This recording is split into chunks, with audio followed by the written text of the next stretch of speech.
तो सबसे पहले profit and loss appropriation account का फॉर्मेट कैसा होगा हम डिस्कस कर लेते हैं। अगर आपके पास आपने जो 11th में नेट प्रॉफिट निकाला था, अगर वो नेट प्रॉफिट गिवन है तो पीएनएल अकाउंट से जो भी नेट प्रॉफिट होता है उसको हम यहाँ पे ट्रांसफर कर लेंगे।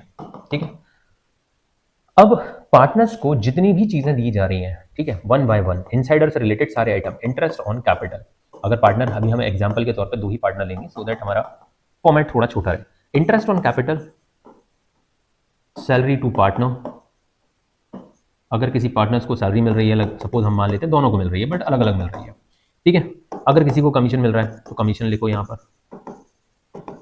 ठीक है, कमीशन भी लिख दो ए एंड बी का जो भी होगा।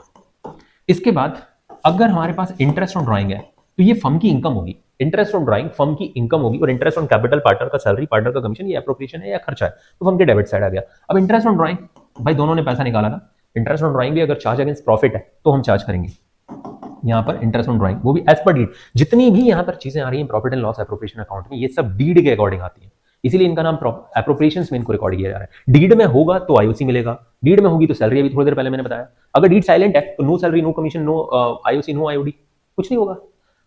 इसके अलावा ट्रांसफर टू रिजर्व, अगर कुछ पैसा जनरल रिजर्व में ट्रांसफर करने की बात हो रही है कि यार कुछ हिस्सा जो है जनरल रिजर्व में थोड़ा सेट असाइड कर देते हैं, फ्यूचर में काम आ जाएगा अपने, तो वो भी आप यहाँ पे लिख सकते हो।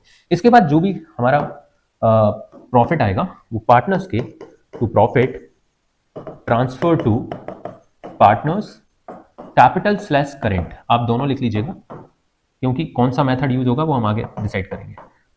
फिक्स मेथड है तो करेंट अकाउंट में, और फ्लक्चुएटिंग मेथड है तो कैपिटल अकाउंट में आएगा। अगर प्रॉफिट हुआ तो भाई, अगर लॉस हो रहा होगा तो सीधी सी बात है, लॉस को बाय पार्टनर्स कैपिटल अकाउंट, वही पार्टनर्स कैपिटल या करेंट अकाउंट में लिख सकते हैं। ठीक है, बस यहां पर आपका ये profit and loss appropriation account का कंप्लीट फॉर्मेट है।